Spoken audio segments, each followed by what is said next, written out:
This podcast would not be possible without my wonderful friends, my wonderful supporters from my Patreon page. For as little as $1 a month, you can support the podcast. What you get is the satisfaction of knowing you're helping me spread the joy and happiness of music to everyone. You also get early access to episodes without ads. I often post unedited episodes where you get to hear the mistakes and the discussions that I end up cutting out of the podcast.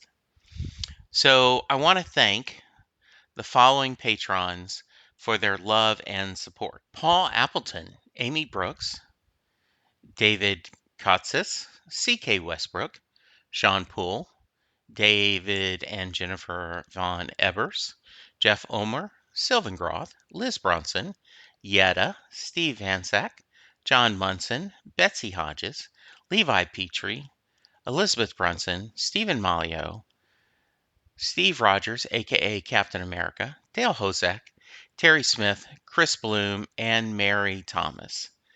I just appreciate you guys so much, and thank you for the support. Now, on to the podcast.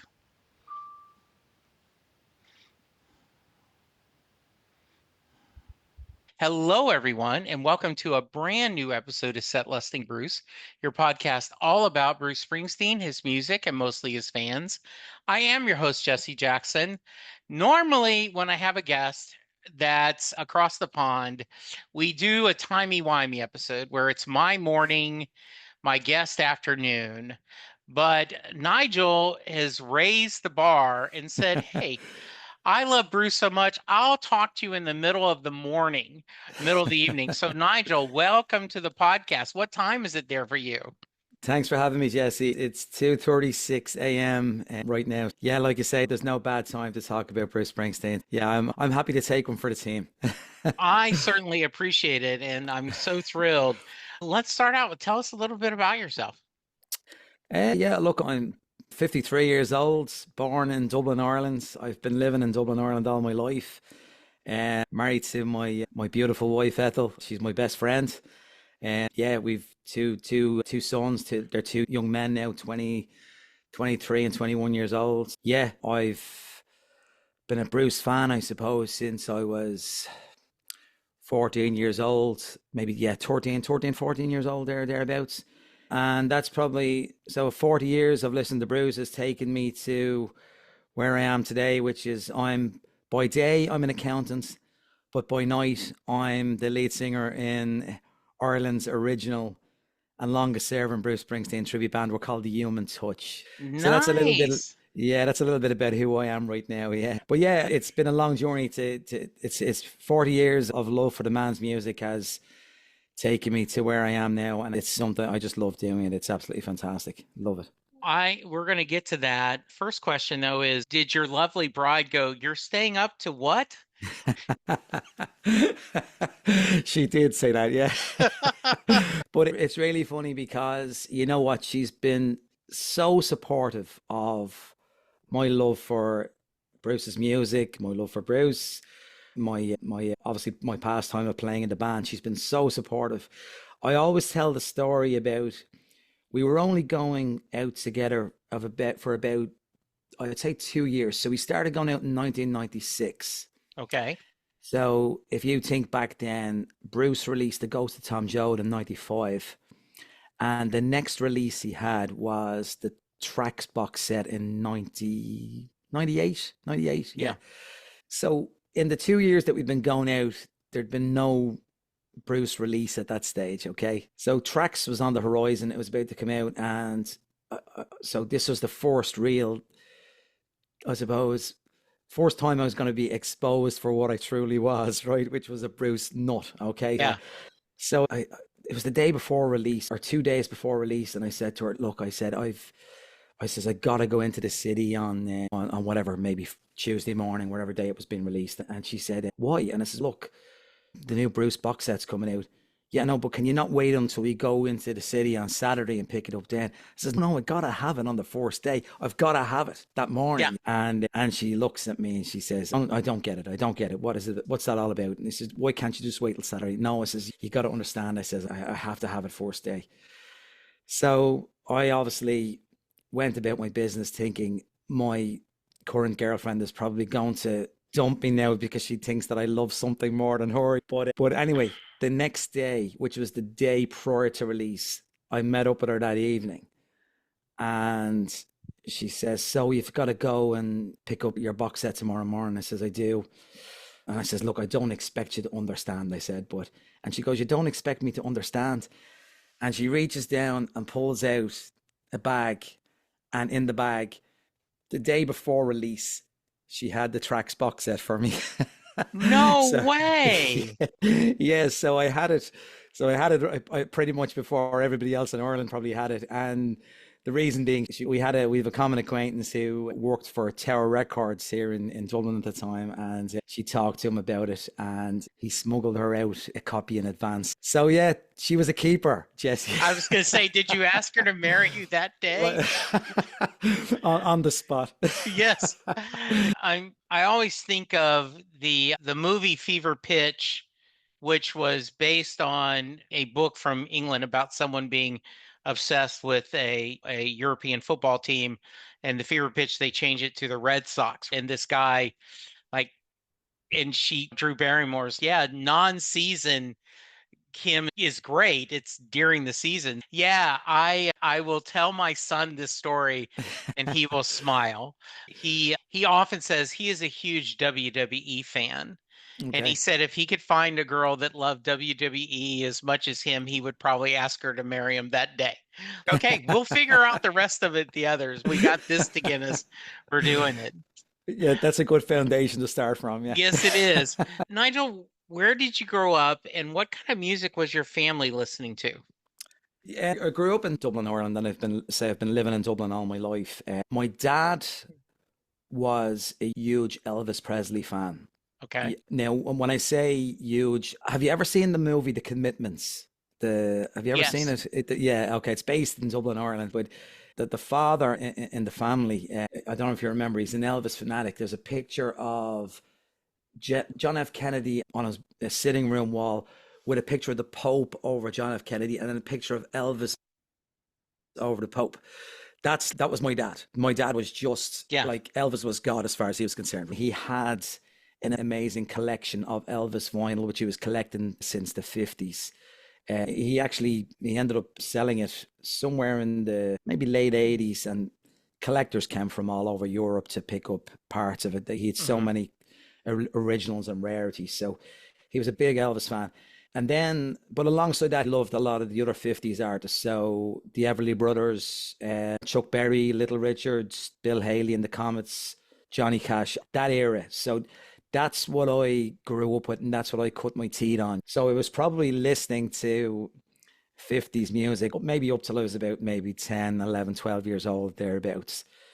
My mother was probably into maybe the tamer version of that. So she would have liked the likes of Neil Sedaka and that Hmm. kind of, the more pop version of that, of the 50s and Yeah. 60s music, where my dad was probably a little bit his liking was a little bit edgier, Yeah. which appealed to me a lot. So that's what I grew up with. Yeah. So I suppose I if I go back to, yeah, that when I got when you start getting to 12, 13 years old, then you start finding your own music, you start finding your own identity. So that we're probably talking 1983, and I suppose a lot of my friends and myself, we would have been, you two were just starting to become what I suppose they had released the War album in 1983, so they're about two or 3 years away from Joshua Tree at that stage, but they had become local heroes for us in Dublin. So yeah, pretty much everybody that moved in my circles at that time, we were all into U2 and that kind of genre. So like the likes of Simple Minds and other bands like that. There's a Welsh band called The Alarm. I don't know if you're familiar with them, and Scottish band called Big Country, and they were all of the same genre. So that's what we were all listening to in Dublin, say in the early 80s. And I suppose it was in around then that Bruce came along. And I suppose, like a lot of people that maybe found Bruce, I found them around 1984 when Born in the USA was released. And I'm sure the majority of people that you talk to were the same. I'd been aware of, I didn't know it at the time. I didn't know who, I was aware of Hungry Heart and I was aware of Born to Run because Sure. they were probably getting radio play and they were obviously chart hits. So I was aware of them without knowing who sang them. Yeah. But where Bruce came on the horizon for me was I have two older brothers, and I suppose like anyone that has older brothers will always inherit some of their musical tastes. But one of my brothers had a friend called here in Dublin called Paul Whelan was his name, and Paul brought was the first person I ever heard mention Bruce Springsteen, and this is just prior to the release of Born in the USA. Okay. And he'd given my older brother a loan of the Nebraska album, and I guess at that stage I was probably 12, 13 years old maybe. So my brother said to me, "Oh, maybe you want to check this out." And I listened. And I'm not gonna tell a romantic story that I fell in love with it straight away. I It sounded very dark. And for maybe innocent 12, 13-year-old ears, it didn't do anything for me at that moment. And if I could interrupt, Yeah. I've told this story multiple times, but 1977, I discovered Brian Wilson and the Beach Boys. Was Mm, buying every Beach Boy album I could find yeah. in cassette, 8-track, LP, whatever I could find. And when I bought Pet Sounds, I was like, what is this? I don't get this. This is Yeah. what I just, and today I would rank it as maybe my favorite album of all, but I Sure. wasn't ready for do that. So anytime someone mentions about not liking Nebraska, I tell that story because I think you're not expecting what it is and Yeah. you have to grow into it. I'm sure there are people that heard it the first time and fell in love with it, but I Yeah. think Sure. most of us, it took a while to adjust to that. Again, I don't know whether for me it was like it was just an age thing. I was 12, 13 years Yeah. old. So maybe the topics were something I probably couldn't relate to at the time. I don't know. And this was my first taste of Bruce Springsteen, as in knowing the name, right? As I say, I'd known some of the songs before that, but this was the first. So I didn't really know what to think about it. But then, obviously, within the following 12 months, Born USA is released. And I obviously the first thing I've seen would have been Dancing in the Dark, and it's funny now because I just absolutely love that song. I'll always remember how I felt when I heard it the first time. It had it obviously had the dance energy. Like I always say, Bruce's music is for your head, your heart, and your feet. Yeah. And there's no doubt like Dancing in the Dark made your foot tap. But when you hear lyrics like "I want to change my clothes, my hair, my face," there's something more going on there. It's not just about getting up and this is a great party tune and let's have a dance. There's something deeper going on Yeah. there. And so I don't know that contradiction, I suppose, somehow appealed to me. And also, he seemed to carry with him some of the he was like a little bit of a throwback to 50s music as well. He had, I suppose, that Americana, and obviously I'd grown up on that 50s music, so there was something that just appealed to me. Yeah. And when I seen the video, it's corny now. I know a lot of people maybe laugh at it now. It probably hasn't aged too well. But at the time, I just fell in love with it, and I wanted to find out more. So then I went back to my brother's friend who had brought Nebraska to me, and I said, "Oh, I really like this track. Was there anything more you can get from me here?" And the next thing that came to me was, and actually, when I think you chatted with Dave Hepworth a few weeks ago, is that right? Yeah, I think Yes. yeah. So Dave Hepworth had done a whistle test special hour long on Bruce in '84, and that was the next exposure I had, and that was the beginning of it. Then from there on, because there was clips, there was the Rosalita clip was in there, and Thunder Road from No Nukes, and The River from No Nukes, Atlantic City video I think was in there too. Yeah. So all of a sudden I start getting exposed to this, and so yeah, the next thing for me to do then was to get my hands on the Born in the USA album, and yeah, that's where it started. That's where it started. Nigel, sometimes fans will roll their eyes and about Born in the USA, but I always like to remind them that was the gateway drug, so to speak, to many of us. It was what led us to go search out this guy's music. And you think about that, there are songs on there that just stand up to this day. The E Street 100%. Band takes them and plays them, and I bet you guys have a blast playing them when you guys perform live. Absolutely. And they're all, to this day, like, they're the tunes that are probably the best received on the Sure. night when we play. There are a lot of diehard Springsteen fans will nearly, oh, I don't want to listen to Born to USA. I don't want to listen to Dancing in the Dark, because they probably feel like that they're the songs that everybody listens to. So they Right. want to probably distance themselves. But you're right, Jesse. They opened the gateway for me, Yeah. and they will. Both of those songs will hold a special place in my heart forever and a day. They're not my favorite Springsteen songs. Like, I went backwards. Obviously, I done the start going back into the '70s stuff, and Yeah. and some of that is probably tops the chart for me. But yeah, I Dancing in the Dark, Born in the USA, My Hometown, Cover Me, Downbound Train. They're all Yeah. just Yeah. Let's switch tracks for a minute and talk about you as a musician. okay. What was the first instrument you picked up, and why did you pick it up? I picked up the guitar, and that's been my chosen instrument. I don't play anything else. I Okay. play, obviously, in the Springsteen band. I play harmonica, Yeah. but Bruce's harmonica playing is quite rudimentary anyway. It's not too complicated, so it's quite easy to pick up. Okay. But yeah, I started playing guitar when I was about 13 years old. Again, I go back. I mentioned U2 earlier on, and when U2 burst onto the scene in Dublin, every kid in Dublin wanted a guitar. They wanted to be the next Bono or the next Edge. So it was like, maybe 10 years prior to that. Are you familiar with Thin Lizzy? Another Irish Yes. band, yeah, Phil Sure. Lynott, yeah. So 10 years prior to that, they would have been the local heroes in Dublin. So yeah, so when U2 burst onto the scene, anyone that I know that had a slight interest in music, we wanted to have our shot at the title. So we went out and got guitars. The funny thing for me was, I don't remember learning how to play the guitar. It was Oh, like really? yeah, it's like I always felt that I could play it even before I had one. And I don't Wow. really, yeah, I know it's a strange thing, but I don't remember ever thinking that, I don't remember this thing of, because I see people learning now, and you have to break through that thing of getting your fingers hard, and Yeah. breaking through the pain barrier. Brian Adams talks about playing until your fingers bled. Yeah. So yeah, I don't really remember that. I just felt I could play it before I had it. And yeah, it was a short journey. And yeah, I had my basic chords. I always think it's funny when you hear about when Bruce talks on Broadway about, just give me the three magic chords so I can twist and shout. And yeah, once I got those first few chords, that was it. There was no looking back. I was on the road from there.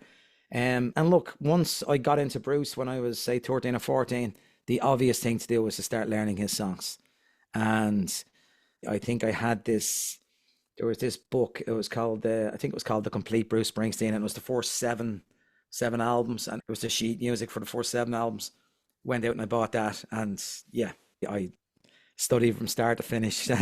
So I was like a Bruce Springsteen jukebox. What I'm laughing about is little Steven talked about seeing the Beatles Mm, inspired them, yeah, but when they saw the Stones mm, on, we could be them. We yeah, couldn't be the Beatles, yeah, but we could be the Stones. And yeah. I love that idea that just like Elvis and the Beatles and the Stones, you too was that for a generation, Oh yeah, right? oh yeah, absolutely, Yeah. absolutely. Look, yeah, yeah. It's a terrible thing, because I don't know how you two are perceived in the US these days, but there's a very divided population here in Ireland regarding U2. When they come on the scene initially, there was huge pride in the fact that they were a local Irish band, local Dublin band. Yeah. And I remember I went to see them in Croke Park for the first time in 1985 on the Unforgettable 4 tour. It was the very first concert I was ever at. I was like 14 years old. And I remember every minute of it. It was just phenomenal. But I feel, as time has gone on, I don't think time has been good to them. Where Bruce, on the other hand, he gets better with age. Okay, don't get me wrong. I suppose his voice is probably not as strong as maybe it was, maybe Right. 7, 8 years ago, maybe pre-COVID. But that energy is still there. That passion is still there. That the drive. You can see the love for what he does. And I don't think that the same can be said for you two. I'm just wondering, what's the perception of you two in the States? Is it something similar, or You is it know, like, I certainly am a casual U2 fan, certainly love the hits and love certain albums. I don't know. I do know that they had a huge, I've had a couple of people went and saw them at the Spear and talked about yeah, how amazing it was. yeah, It's hard to say. yeah, One of the things that makes me sad, Nigel, is almost anything or anyone with today's society, that's crap. yeah, There is yeah, just that people cannot wait to Mike. Before we recorded this one, I do a Doctor Who podcast, okay, and we were just reviewing the latest episode, which had a kind of metal thing where the doctor walked out of TV and saw three fans that were talking about him, and they were, and like they ended up, you gave away the ending and it leaked. I think that's unfortunately, it is quick for people to criticize now. sure, It is. sure. And Yeah, you know what? I think back to you two between, say, 83 and maybe 92, and ev maybe with the exception of Rattling Home, because I know they're very critical of that themselves. When you look at the Unforgettable Four, the Joshua Tree, and Octone yeah, Baby, three absolute gems, three yeah, gems. And yeah, you know what? Ireland has a. I don't know if I know you have a couple of. We've one acquaintance. Brian Hayes is a friend of yes. mine. I know Brian was on with you, like, so I know, and I don't know what Brian would say about the Irish people, but they always say we're a nation of begrudgers. You know that Yeah. whenever Bono had this. He gave this analogy one time about the difference between Ireland and the US, and he said, in the US, he says, the guys look up at the mansion on the hill and they go, one day I'm going to have me a mansion like that. In Ireland, they look up at the mansion on the hill and they go, one day I'm going to get that bastard. and that, and there's a funny thing. Ireland is a nation of begrudgers. Once somebody gets to the top, we try to knock them straight back down. Once it's one of our own, Yeah. and it's something that's in us. It's, yeah, and be interested to see if any of your other Irish interviewees, whether they would think the same thing. But it's definitely something that is a little bit of a flaw in their character. Yeah. Yeah, yeah. What was the first band you're in? First band I was in, it wasn't anything of any note. Okay. It was a band called Blackwater Junction, is what it was called. Okay. Funny enough, we were totally fished out of water. It was 1991. I was 20 years old. And in 1991, if you think of the musical landscape at that time, grunge was just about to happen. But I was a Bruce fan. I liked Tom Petty and the Heartbreakers. I liked John Mellencamp, Steve Earle, that kind of genre, that real kind of roots country rock music. Yeah. I loved all that. And that's what we were playing. And we were playing that in Dublin. And we were probably the only bands that was playing music like that in Dublin, because everybody else was wanting to be Kurt Cobain or Eddie Vedder. Yeah. And so totally fishes out of water. And yeah, so it never really amounted to anything. So it fizzled out after a couple of, maybe about a year or two, it fizzled out. Yeah. Yeah. And yeah, So I always like to preface this question with the amount of times you've seen Bruce perform live is not a fair barometer of how big of a fan you are. mm. But are you someone that keeps count? And if so, how many? I do. I've seen him 34 times. First time in 88 on the Tunnel of Love tour in Dublin, in the Okay. RDS in Dublin.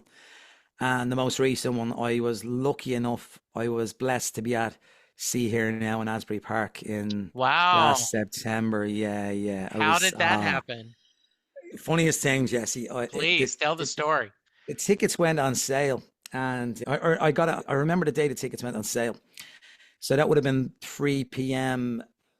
Dublin time, and I was actually in work, and I was on a Zoom call. So I'm in a Zoom meeting on one computer, and I have another laptop beside me, and I just thought, you know what? the tickets are going on sale for See Here Now. Why don't I just chance it and see, maybe I'll get lucky, maybe I won't, but let's give it a go. And it was very unclear. I don't know what everyone else's experience was of registering for the tickets at the time, but I remember just there was an email that was sent. I think you registered your interest. There was an email that was sent, and then you clicked the link on the day.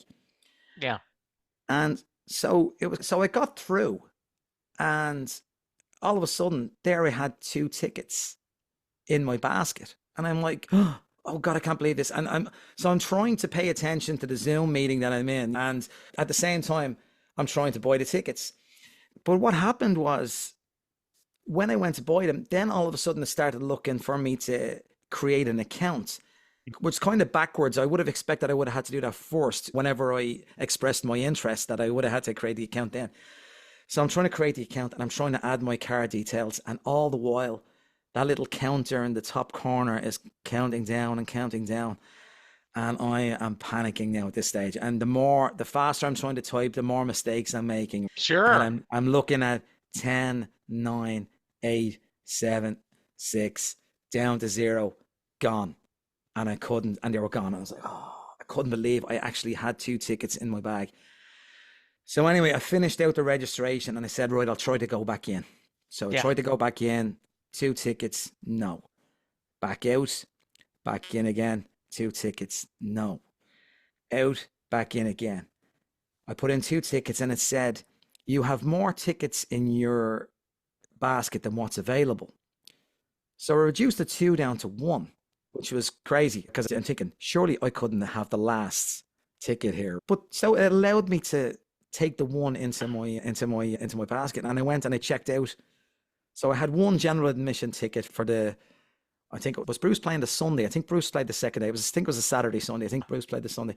So I had 1 general admission ticket. So now I was there. So now I'm thinking, I've got to go back home now, tell my wife that I have 1 ticket for See Here Now. Because if I had 2, she was coming to Asbury Park with me. But now I had 1. Yeah. Did you try buying another one? I tried to go back in, but Okay. it was gone. It was gone. Okay. So I was like, okay. So I had this 1 ticket. And again, this story has gone full circle here, because here I am going back and saying how supportive my wife has been of my passion for Bruce's music. But it took me a couple of weeks to break the news. I said, look, I've got this 1 ticket. And she said, 1 ticket for what? And when I explained what it was, I said, look, it's Bruce in Asbury Park on the beach, and I've 1 ticket for it. And he's playing with the E Street Band in Asbury Park. I said, that doesn't happen. There's no venue is going to be big enough to hold Bruce in Asbury Park. And she said, you better get your plane tickets and your accommodation sorted, because you got to get there.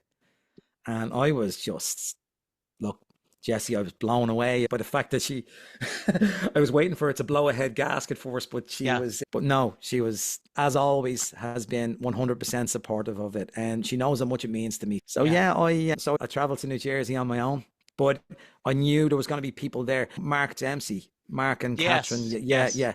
So in the last couple of years, I've got to know Mark. Actually, just lovely people. Great. Just himself and Catherine they're diamonds. I must tell you how we all got to know one another. But anyway, I ended up getting over to New Jersey. I ended up sharing. I got an Airbnb. I shared it with Brian Hayes, his cousin. This is the lady he talked about that gave the toy to Bruce in Dublin. Yeah. Niamh O'Neill is her name, right? I don't know whether Brian told you her name the last time. But I hooked up with Niamh when we were over there, and we shared an Airbnb. And then we met up with Mark and Catherine and a couple of other people that I met on the day, and that have become friends. And we're all meeting up in Liverpool now in 5 weeks' time. We're going to see Bruce in Anfield in Liverpool. The same crew that was there in Asbury Park are meeting up with our Asbury Park shorts. All right. I'm going to ask you more about that show, but I'll share with you, not quite as emotional, but similar stories. I had been unemployed for 9 months and got a job that was, after being 9 months, significantly under the market for what I was making, but it was better than nothing, right? Yeah. And so about after a year, I connected and someone gave me a job that was back to where the salary I wanted to make. And I'd been there, like, had been there maybe 2 weeks. Okay. And Bruce announces that he's going to be in Austin, Texas for the book signing. Okay. So I go online. There's no way I'm going to get a ticket. And I got a ticket. Well, So now then I'm going, how do I tell my wife that this new job I just have, that I want to take a day off to go to Bruce Springsteen in Austin to see effing Bruce Springsteen? Like, I'm not saying anything. yeah. And then when I got the job, we had 5 openings. We needed to hire 5 people. Yeah. And so I reached out to people and I said, hey, I'm not traveling for the Thanksgiving holiday. So the Friday after Thanksgiving, most people are off work, and it was a holiday for this new company. I said, but if you guys want to come in, I'm not doing anything. We can do anything. So I Yeah. did. I interviewed 7 or 8 people that day. So the Monday, I'm talking to Joel, who's my boss, and he said, you interviewed on Friday? I'm like, yeah, I really wanted to get ahead of the game. He goes, if you ever need some time off, we owe you a day. I said, it just so Nice. happens. And he says, oh, yeah, you've got to go. Yeah. I had to, like, a slight fib to my lovely bride. I'm like, someone gave me a ticket. It was like, because she just would have been, you bought a ticket? Because my thought was, well, okay, if I can't go, I can't go. Sure. And I'll give it to someone or things. So yes, not quite as going to overseas, but it Yeah. is, yes, the same thing.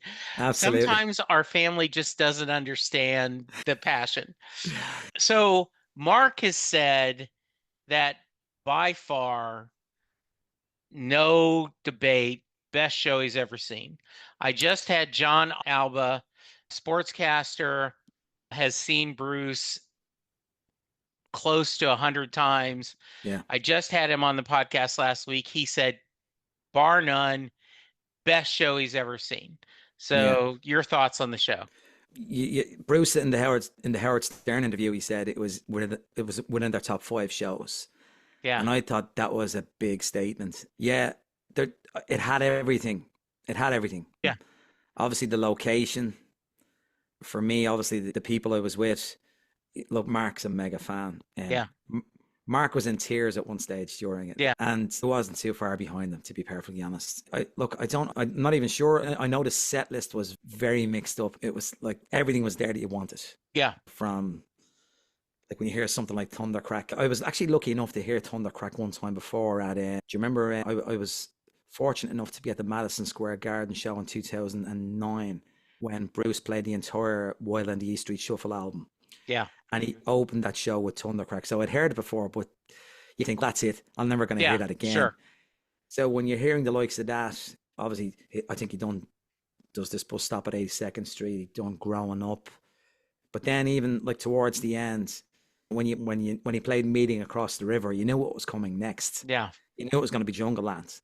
Now, I've heard Jungle Land on a number of occasions, but it's always beautiful to hear it, and it's reserved for special moments. Funny enough, I was at Madison Square Garden in 2023, where he played. I think it was the only time. I think maybe he played Jungle Land, or did he play it Did he play it at the end in New Jersey at the end of that tour? Maybe, but it's very rare. It's rare. They don't bring it out very often. No, when we heard Meeting Across the River, you knew what was coming next, and then. And not also, but then to get Racing in the Streets in there as well to have those 2 big anthems at the end, and then Jersey Girl, and there's a couple of other rarities. I think he pulled out Local Hero as well, which was obviously a very apt song. But it wasn't just the set list, Jesse. It was just everything. It was just, I think, the significance of what was happening. Bruce playing with the E Street Band in Asbury Park. People coming from all over the world to see that. It was never going to be a bad day. Never. And I can't even put my finger on one particular aspect of it that made it so great. It was just the collective everything.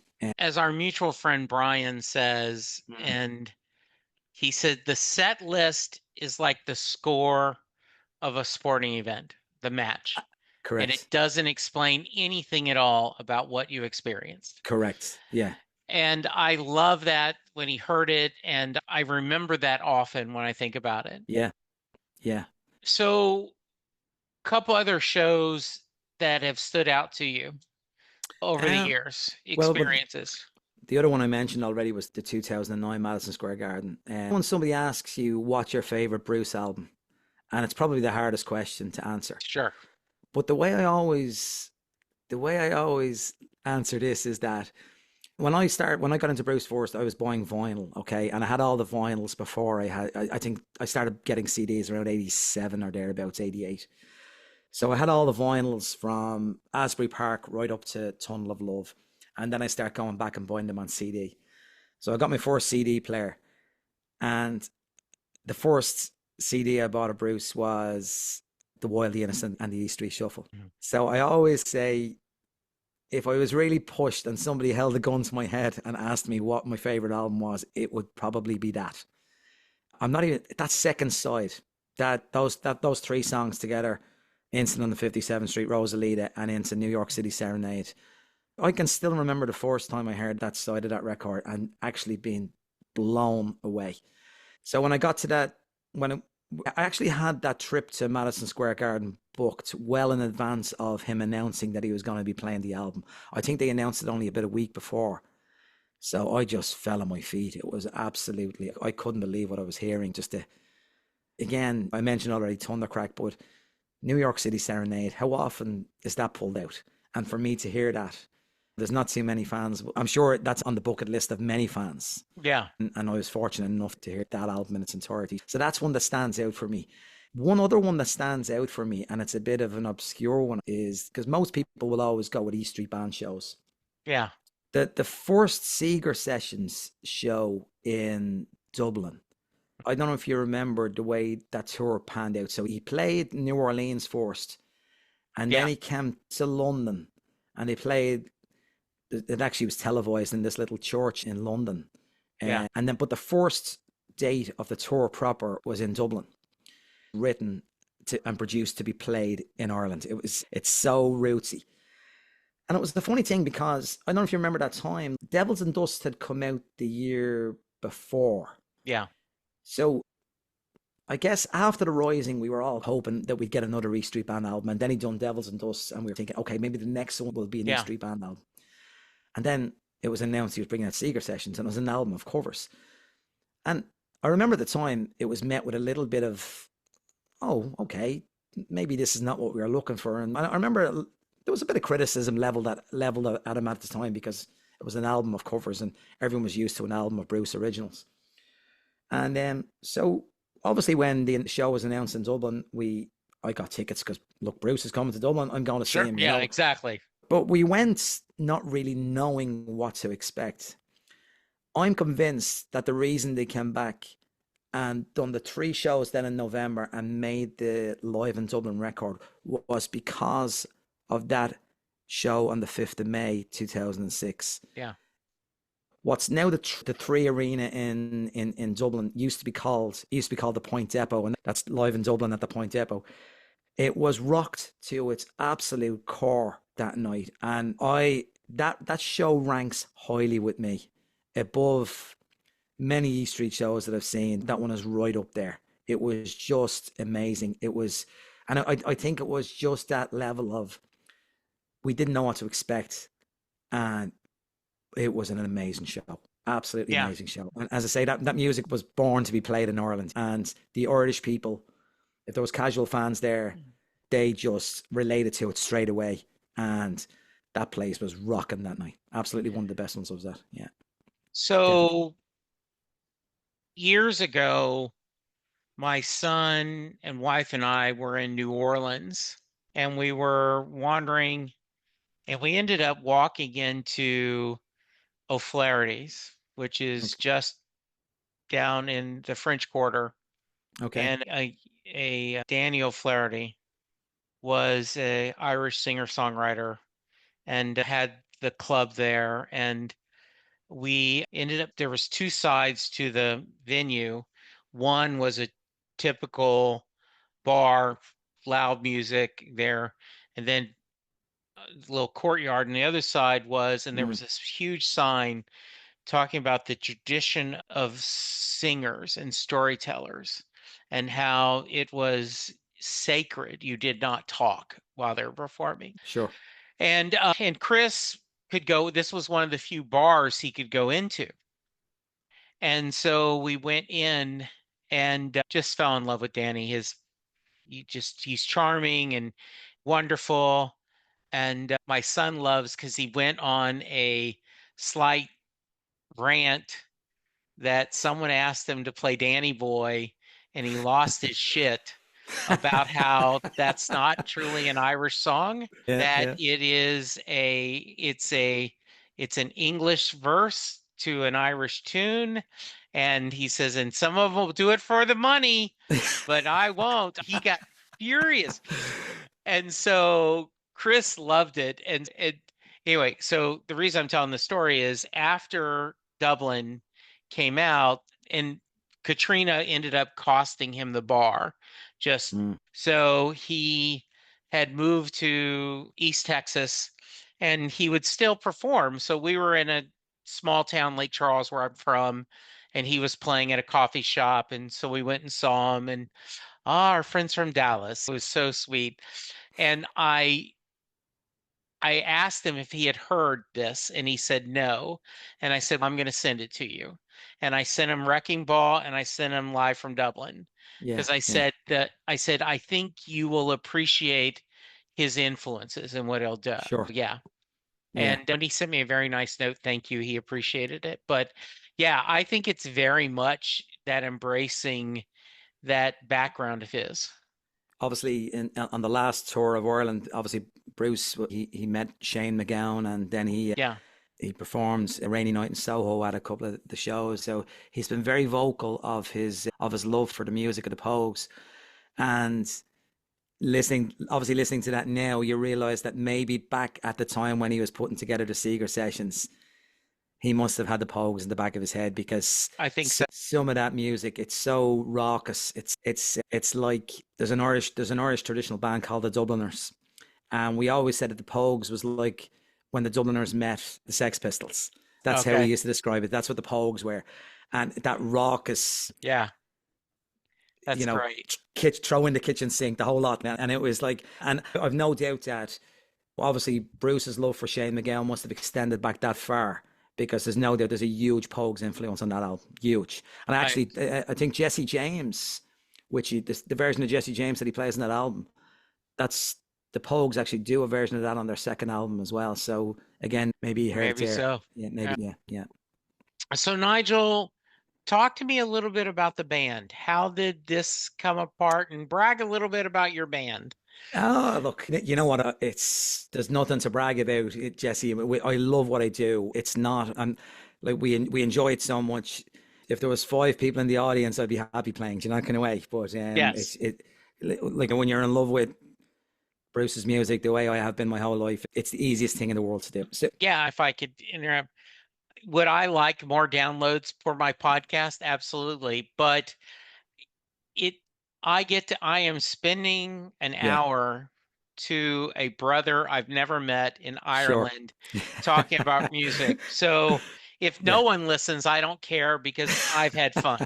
And I know exactly what you're talking about, because the audience that comes to see us, I always say our set list will always there's about 10 songs that will always be played. Yeah. Because there's always going to be casual people that come along that might just have Bruce's greatest hits. Exactly. So you're always going to play Dancing in the Dark, Born to USA, The River, Born to Run, Glory Days, the obvious ones. And so they're always in there. And then the other maybe 10, 12 songs we try to rotate and mix up. But what I was going to say there was that the one thing I enjoy the most is usually when the show is over, I'll go down and mingle with the crowd, just to obviously thank them for their support, but also to see who I can meet, just like I'm meeting you, and what stories I can get. Yeah. Yeah. And I love that part when I get down and we get down and you get somebody who's just as passionate about the music as we are and really appreciate what we've done in the sense that, look, I'm not Bruce Springsteen. I'll never pretend I'm Bruce Springsteen. There is only one Bruce Springsteen and I'm under no illusion. But you know what?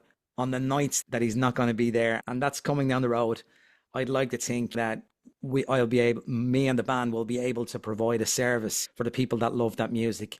We touched on, and something that I've probably only found in the Bruce world in the last probably maybe since COVID is I've become probably part of the Bruce community that I didn't really know existed. And so I've met new people, new friends, and you know what? The thoughts that maybe someday we might not have these nights under the stars in Dublin watching Bruce in May or June or whatever month he would normally come. It's a little bit depressing, but we know it's going to happen at some stage. It will happen at some stage. We just know that it's inevitable.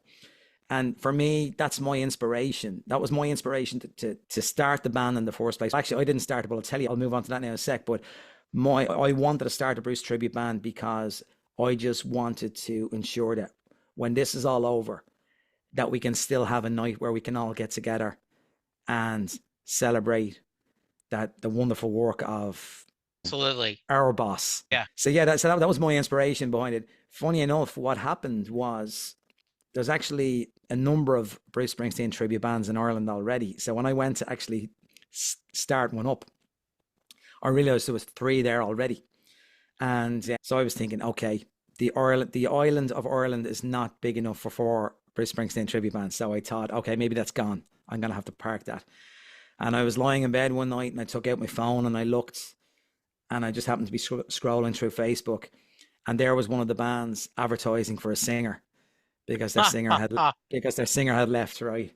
So I just turned to my wife and said, I'm going to give this a go.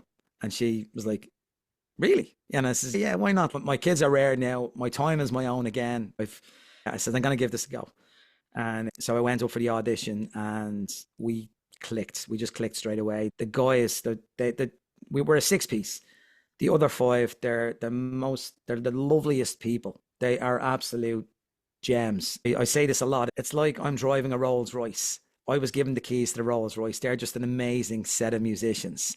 And all I'm doing is turning the keys and driving it. They're the Rolls Royce. And I'm blessed to be a part of it.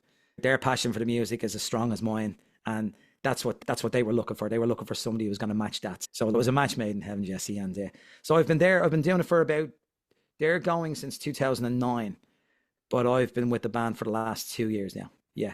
And it takes up a lot of my time, but I love every minute of it. That sounds a blast. So Absolutely. You guitar and vocals? Yeah, so I'm Bruce. I'm front and center. Yes, nice. I pretend to be Bruce. I'm not Bruce. As I say, I'm not under any illusion. Yeah, so I play. I try to give as many tips of the hats as I can to Bruce in terms of. So I play a butterscotch Telecaster. I play a black Takamine acoustic guitar. I try to dress like him as well. And so I try to do as much as I can to make it as authentic and as an experience as it can be for those that come along. And we have a few videos up on the Facebook page. You should check it out and have a look. I will. Yeah. How do you find the line between you don't want to be a parody and just parrot his music, and where do you find that middle ground between wanting to sing, enjoy, but then also not just sounding someone at tape like an impressionist? What I try to promote is I suppose, how much of a fan I am. That's what I try to promote. I want people to see that I'm doing this not because I'm trying to make a buck. I'm doing this because I love it. And that's what I'm hoping differentiates me from others. I say I don't really know the other tribute bands that play in Ireland, but I somehow doubt if they have the same level of passion as I have. Although I've said it about lots of other people, and I've met people that have blown me away in terms of the level of commitment and passion they have to Bruce's music. But yeah, just to answer that question again, it is. I just try to. I want to show that I'm a genuine Bruce fan, and that music means more to me than maybe the money that can be made from performing. That's secondary for me. That really is secondary for me. It's not important. So any thoughts about the new box set coming out? 7 albums. It's really funny because like prior to Bruce probably has about 400 officially released songs or thereabouts. And with being in the bands, there's only so many songs you're going to be able to play, right? Yeah. And you're always waiting for somebody on any given night to come up to you and ask you to play something like, "Can you play Bishop Danced?" And you go, "I could probably play it on my own, but the band's not going to be able Yeah. to play it." And now here's another 84 songs now, whatever it is. To add into the mix. So no doubt over the coming year, I'm sure we're going to get a couple of surprise requests for songs that have yet to be heard and yet to be learned. Really looking forward to it, Jesse. I'm really excited about it. I can't wait for it. Me too. I love new material. I love new Bruce material. I always have done. And I suppose if I've had one, maybe if there's been one downside to the last number of years, is that there probably hasn't been enough new material. So, I agree. So yeah. There's Dallas has one called Thunder Road, and I met the guys, and they were nice enough that I got to attend a rehearsal, and they were talking about it. And then afterwards, I just hit record on my phone, and we had a round table discussing it about why they did this and everything. And they talked about that exactly what you said. We know that we're going to have at least a few people in the audience that are die-hard fans. Sure. So we try to find maybe Tougher Than the Rest or something else that we go, this is wide enough that the casual fan will not go to sleep, Sure. but we get a little gem. But Yeah. yes, there is as you said, there's the songs we're going to do every time, because that's going to get them off their floor, on their seats. They're going to go dancing. They're going to go, and they talk about it.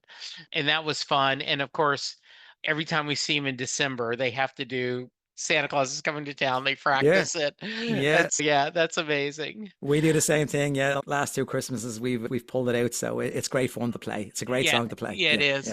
Yeah. What should I've asked you, Nigel, that I haven't? What should you have asked me?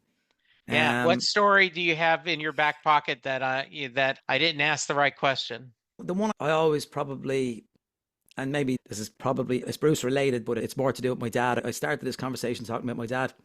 He passed away last year. And I always think my dad was a working class man. We came from a working class background, and there wasn't an awful lot of spare cash there when we were younger. But the one thing I always remember him doing was, and I still to this day, I'm not sure why he done this, but in 1986, when the live 75 to 85 box was released, I'm not too sure now what the retail price was in the US, but it was expensive. It was £25 for the vinyl here in Dublin, which if you could look, that probably, I don't know what that equates to now. It probably equates to, I don't know, maybe 100 euros now or whatever. But it was a lot of money to shell out at the time. And so when I knew this was coming out and I knew I wanted it, and I didn't know where I was going to get €25 or £25 from at the time, but it was, if I remember right, it came out late in the year. It was probably around November, I think it might have come out. But anyway, about a week before Christmas, my dad walks in with this under his arm, with the box set under his arm, and he gave it to me. And no idea why. No idea why, because he's an Elvis fan. I don't know whether you could see. Look, we all know Bruce obviously has a huge Elvis connection, and maybe he heard the story about Bruce trying to break into Graceland. I don't know. Maybe, and that resonated with him. I don't know. But that was a big leap of faith for him to go spend that money on me. It's the greatest gift, physical gift, if you like. I've had the gift of love in terms of my wife and my children, and I've been a very lucky man in terms of having them around me. But that gift was the greatest gift I've ever got in my life, because that started me on the backwards journey. So I had, say, Born in the USA. And then when I got, 86, then when I got that, it was like, so then the next thing I done was I bought Darkness on the Edge of Town. And then I bought Born to Run. Then I bought Nebraska. And I start working my way backwards based on the songs that I liked off the 85, 86 album. So I just wanted to mention that. And maybe just because, that was, I mentioned earlier on about how I was exposed to Bruce initially, but that was the moment where that sealed the deal. That was, because that started me on the backwards journey. And some of that 70s stuff is just unbelievable. Darkness on the Edge of Town is, when I heard it would have been side 5 on the vinyl box. So from Because the Night right through to Racing in the Streets. Because the Night, oh sorry, no, Badlands, Because the Night, These Realm, Darkness, and then into Racing in the Streets. And then the flip side of that then was the Nebraska side. And look, I was absolutely blown away by that. And that's my pirate's treasure, that box. I still have the original. I still have it there. And yeah, greatest gift I've ever got in my life. And I thank my dad for it. Yeah. Mark has told the story about, I'm sure you've heard him tell the story about that box set and how much it meant to him, his mom giving it to him. So I just did a search on Google. Yeah. So according to Google, that 25 pounds in 85 is equivalent to 387 pounds today. Ooh, that is unbelievable. Now that's Google. I may get it wrong, but that's, yeah. Look, that's, to some people, that's a wage to some people. Do you know what I mean? Yes. Do you know what I'm saying? So yeah, that's a huge commitment for him to make. And you know what? I returned the favor a few years later. Yeah. And I'm glad to say I'd done this. When the year he was 70, I was 40 years old that year. And I surprised him with a trip to Memphis, and I brought him to Graceland. Yeah, so nice. I repaid the favor. It was the least I could do after him doing that for me. But so I remember we went over to Graceland really early in the morning because the caretakers were in doing kind of maintenance on the ground, and you can actually walk in around the grounds. I don't know if it's still the same way, but this is back in 2011, I think it was. Yeah, it would have been around then. Yeah. And you could walk in around, and I said, Dad, see the wall there? Yeah, that's the wall Bruce jumped over. Yeah. Yeah, look, it was nice to go full circle there, jumping away, and just to give him something back. And we had an absolute beautiful morning walking around the grounds of Graceland. And it was just me and him and a couple of caretakers, and I was doing a little bit of maintenance. It was one of the most beautiful moments of my life. Absolutely fantastic. He's always with you. 100%, yeah. I lost my mom this past summer. Sorry to hear that. Yeah. She had a stroke a couple years before, so she was in a nursing home, and it was a blessing. It was a blessing. She was not living much of a life. Yeah. But I always smile because routinely every few months we'd get a package in the mail before she had her stroke. And it would be just random things she found at garage sales. And someone asked me, because she would, if anything had Bruce Springsteen on it, she bought it. Human Touch cassette, CD, doesn't matter. If it was Bruce, she bought it and sent it to me. Yeah. And someone said, what did that make you feel? And I said, it made me smile. Because it didn't matter if I had the cassette. She isn't going to find something I don't have. Sure, but the idea that my mom saw that and thought of me and bought it was this long distance hug every time. Yeah. Look, Jesse, I had similar experiences with my dad in the sense that he would, if he was in the city, say, and he might go into the local, say, bookshop, and there may be the latest Rolling Stone magazine or Uncut or Mojo or something like that, and Bruce is on the cover.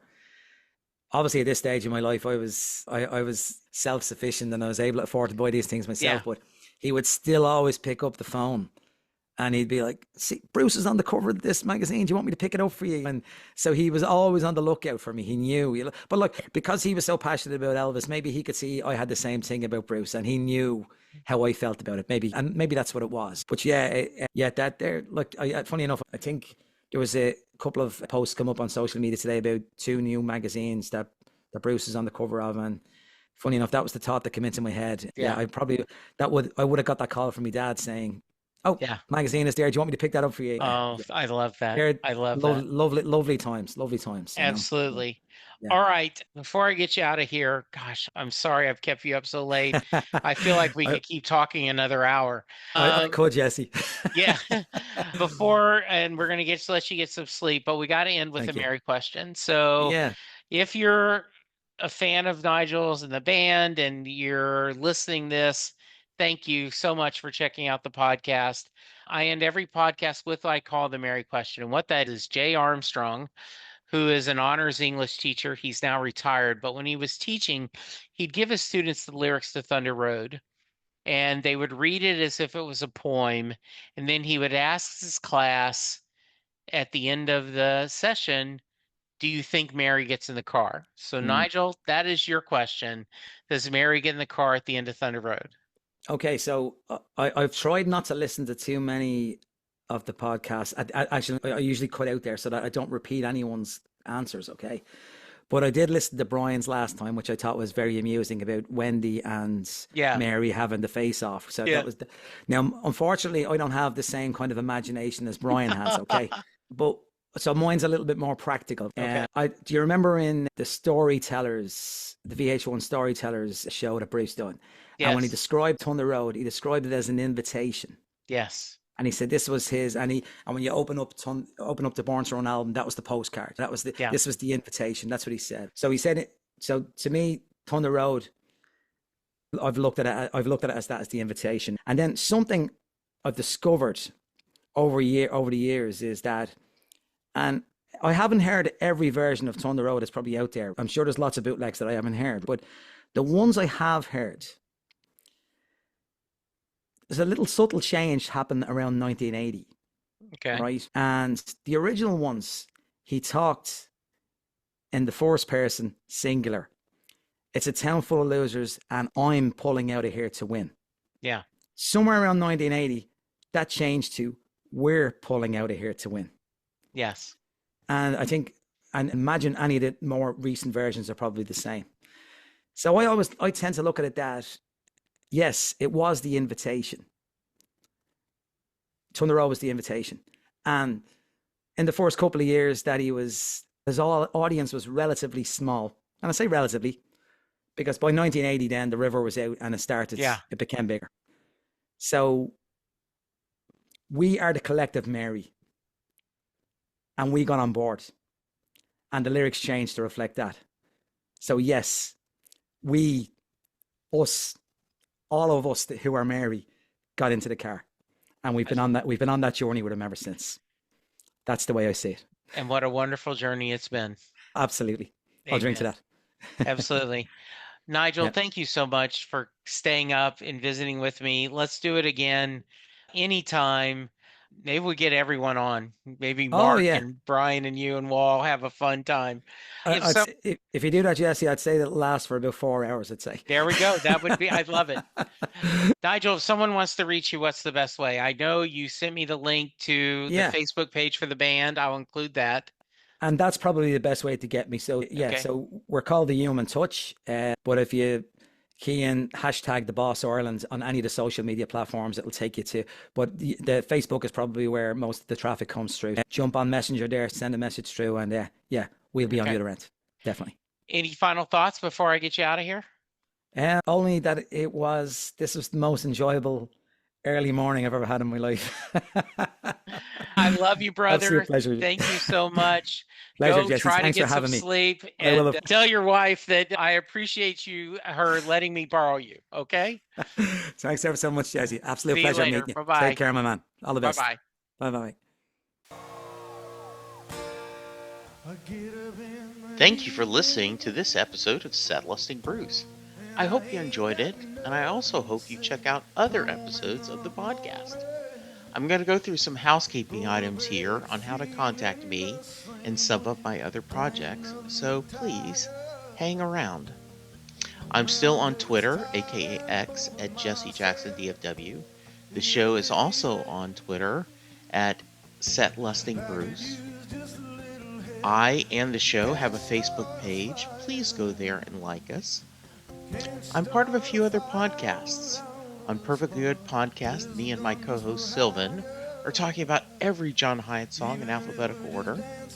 Set Lusting Bruce and Perfectly Good Podcast are part of the Pantheon Podcast Network, where we have hundreds of shows dedicated to music. Please check them out. My good friend Charles and I continue to talk all things Doctor Who on Next Stop Everywhere. Lou, Karen, and I talk about pulp culture topics on the JKL Media Podcast. I would love to hear your feedback. Please send me an email to setlistingbruce@gmail.com.